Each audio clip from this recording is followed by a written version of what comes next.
পৃথিবীতে সবচেয়ে যন্ত্রণার মুহূর্ত কোনটা জানো? পৃথিবীতে সবচেয়ে বেশি যে মানুষটা তোমাকে ভালোবাসে তাকে যখন তুমি জীবনের শেষ দিন পর্যন্ত জিজ্ঞাসা করে যাও তুমি কেমন আছো, সে বলে আমি ভালো নেই। আর তুমি জানো যে তার সেই ভালো না থাকার কারণটা আর কেউ না, শুধু তুমি। নমস্কার শ্রোতা বন্ধুরা, story.com-এ তোমাদের সবাইকে স্বাগত। এখানে তোমাদের জন্য রয়েছে ভিন্ন স্বাদের নতুন নতুন গল্পের সম্ভার। তবে আজকে থেকে আমরা তোমাদের জন্য নিয়ে চলে এসেছি আরও একটা নতুন ধরনের নিবেদন, যার নাম অডিও শর্টস। তাহলে এখন থেকে story.com তোমাদের কাছে আসছে সপ্তাহে 2 দিন। তো তোমাদের ভালোবাসা আমাদের নতুন নতুন কাজ করার প্রেরণা যোগায়, তাই ভালোবাসা দিও, পাশে থেকো আর মন ভরে গল্প শুনে যাও। story.com-এর আজকের বিশেষ নিবেদন প্রীতিশের কলমে সোমবারের চিঠি। আজ আমি মানুষটা যখনই নিজেকে আয়নায় দেখি তখন খুব খারাপ, স্বার্থপর আর অপদার্থ একটা প্রেমিকের কথা মনে পড়ে, যে তার প্রেমিকাকে একটা ভীষণ যন্ত্রণার শহরে একরাশ বিদ্রুপের মাঝে নিঃস্ব করে ছেড়ে রেখে এসেছিল। একটা সময় ছিল যখন সে আমাকে তার নিজের করে পেয়েছিল, আমিও তাকে ভালোবেসেছিলাম। কি বেসেছিলাম হয়তো, তবে সে কিন্তু আমাকে তার নিজের সবটা উজাড় করে ভালোবাসতো, আমাকে আগলে রাখতো সবসময়। আমার লেখা পড়তে ও বড্ড ভালোবাসতো।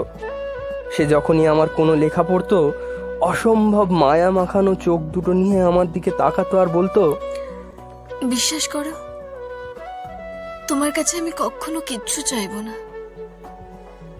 শুধু একটা জিনিস চাইবো, দেবে আমায়? আমি বলতাম বল কি চাই। ঠিক প্রতি সোমবার আমরা যেমন করে চেনা ব্যস্ত শহরটা থেকে দূরে একলা নিরালায় আমাদের প্রিয় কৃষ্ণচূড়া গাছটার তলায় এসে বসি, মনের দুটো কথা ভাগ করে নিই দুজনাতে, আর সাক্ষী থেকে যায় ঝরে পড়া কৃষ্ণচূড়ার দল, আর সবশেষে দুটো মানুষ মিশে যায় দিগন্তের অস্ত যাওয়া শেষ আলোটুকুর সাথে। ঠিক সেভাবেই যখন আমি তোমার থেকে অনেক অনেক দূরে থাকবো, তুমি যেখানেই থাকো, যেভাবেই থাকো, আমার জন্য একটি করে চিঠি লিখো লক্ষ্মীটি। আমি বুঝবো তুমি এসেছো আমার কাছে। স্বভাবতই কপালের ঘামটা রুমাল দিয়ে মুছতে মুছতে পাশে এসে বসবে, আর আমি এলিয়ে দেবো আমার মাথা তোমার ভিজে কাতটাতে। তুমি সরিয়ে দেবে না নিশ্চয়ই?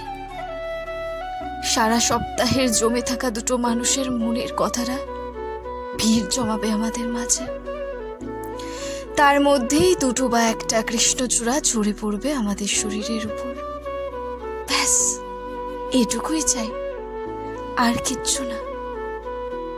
মনে করে লেখো কিন্তু লক্ষ্মীটি, আমি অপেক্ষায় থাকবো নতুন সোমবারের।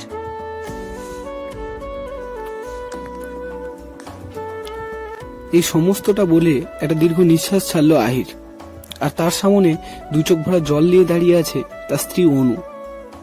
অনুর হাতে একটা চিঠি, যে চিঠিটা নিয়ে তার মনে অসংখ্য প্রশ্নের ভিড় জমা হয়েছিল, আর যেগুলোর উত্তর এখন সে তার চোখে জল দিয়ে বোঝার চেষ্টা করছে। সন্দেহ, ভুল বোঝাবুঝি, ঝগড়া সকাল থেকে চলছিল, কিন্তু সে একবারের জন্য চিঠিটা খুলে দেখেনি। এবার সে চিঠিটা খুললো আর দেখলো তাতে লেখা, বহুদিন হলো দেখি না তোমাকে, এবার একদিন এসো না, রোদ জ্বলা দুপুরটা পেরিয়ে গেলে। তোমার মায়াবী শীতল পরশ ছড়িয়ে দিও রাজপথের ধূলিকণায়, যেখানে আমি থাকবো তোমার অপেক্ষায়। সত্যি বলছি, এই ক্লান্ত হৃদয়ের দুটো গল্প করব, যখন শহরের শেষ আলোটুকু ঢলে পড়বে দিগন্তের বুকে, আর আমি মিশে যাব তোমাতে, আর শেষ পাতায় রয়ে যাবে তুমি, আমি আর আমাদের সোমবারের চিঠি।